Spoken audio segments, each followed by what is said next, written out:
चलिए, आज बात करते हैं एक ऐसी कहानी की जो सच में रोंगटे खड़े कर देगी। कहानी का नाम है डरावना बस स्टॉप। और पता है इस कहानी की सबसे डरावनी बात क्या है? ये कोई मनगढ़ंत किस्सा नहीं है। ये एक सच्ची घटना है, एक ऐसा अनुभव जिसे किसी ने असल में महसूस किया है। तो ये कहानी है 15 साल के एक लड़के रोनित की, जो उत्तर प्रदेश का रहने वाला है। और ये कहानी है उसकी जिंदगी की एक ऐसी शाम की जिसने सब कुछ हमेशा के लिए बदल दिया। सोचिए, एक बिल्कुल आम सी शाम। रोनित अपनी ट्यूशन क्लास के बाद घर जाने के लिए बस का इंतजार कर रहा था। सब कुछ नॉर्मल था, जैसा हर दिन होता है। पर उसे क्या पता था कि वो शाम उसकी जिंदगी की सबसे भयानक शाम बनने वाली थी। और बस यहीं से, उस बस स्टॉप से कहानी एक बहुत ही अजीब मोड़ लेना शुरू करती है। उसकी एक ऐसी मुलाकात होती है जो किसी भी तरह से नॉर्मल नहीं थी। रोनित ने देखा कि बस स्टॉप पर एक बूढ़ी औरत अकेली बैठी है और रो रही है। अब किसी को भी देखकर बुरा लगेगा, है ना? तो रोनित को भी लगा। वो बस मदद करने के इरादे से उनके पास चला गया। उसने अपनी पानी की बोतल निकाली और उस औरत को दी। एक छोटा सा नेक काम, पर इसके बाद जो हुआ वो बहुत ही अजीब था। उस औरत ने रोना एकदम से बंद कर दिया और रोनित को ऐसी डरावनी नजरों से घूरना शुरू किया कि उसकी रूह कांप जाए। और फिर उस खामोशी को तोड़ते हुए उस औरत ने एक ठंडी, बेजान आवाज में पूछा, क्या तुम्हें पता है मेरा पति कहाँ है? अगर पता है तो अभी बता दो, वरना तुम्हारे साथ अच्छा नहीं होगा। ये कोई सवाल नहीं था, ये सीधी सीधी एक धमकी थी। अब ये सब सुनकर रोनित तो घबरा गया। वो फौरन 2 कदम पीछे हट गया। उसके दिमाग में बस यही आया कि शायद ये औरत पागल है। पर जब वो औरत अपनी जगह से उठी, तब रोनित को एहसास हुआ कि मामला पागलपन से कहीं ज्यादा खतरनाक है। रोनित की नजर उसके पैरों पर पड़ी और उसके होश उड़ गए। उस औरत के पैर टूटे हुए थे, मतलब अजीब तरह से पीछे की ओर मुड़े हुए। कोई भी इंसान ऐसे पैरों पर खड़ा तक नहीं हो सकता। पर जो इसके बाद हुआ वो और भी ज्यादा डरावना था। वो औरत चल नहीं रही थी, वो जमीन से थोड़ा ऊपर हवा में थी। अब रोनित का दिमाग सुन्न हो गया।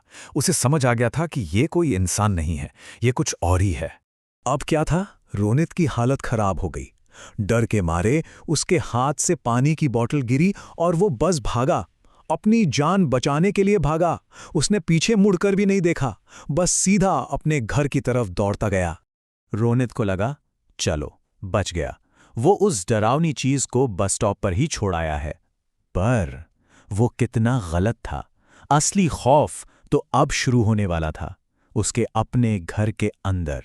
पूरा दिन, पूरी शाम रोनित बस उसी के बारे में सोचता रहा। दिमाग में बस वही मंजर घूम रहा था।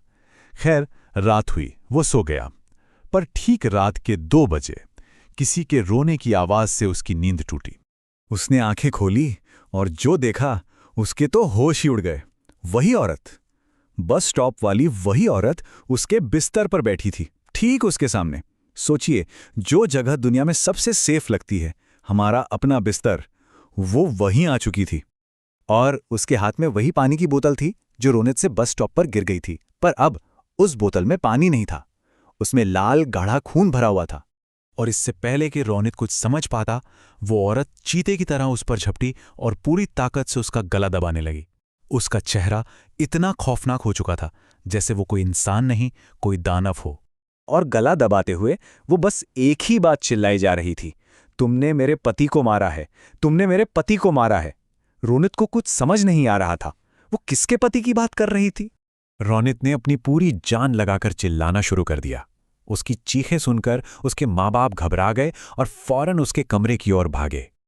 उन्होंने दरवाज़ा खोला और जैसे ही कमरे की लाइट चलाई, वो औरत हवा में गायब हो गई, बिल्कुल वैसे जैसे वो वहां कभी थी ही नहीं।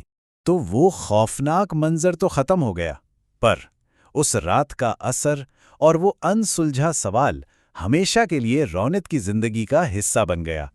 रोनित कांप रहा था, रो रहा था। उसने अपने माँ बाप को सब कुछ बताया, पर कमरे में तो कोई और था ही नहीं।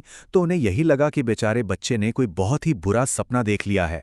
रोनित आज तक नहीं समझ पाया कि उस रात असल में हुआ क्या था। कौन थी वो औरत, वो क्या चाहती थी? ये सारे सवाल बस सवाल ही बनकर रह गए।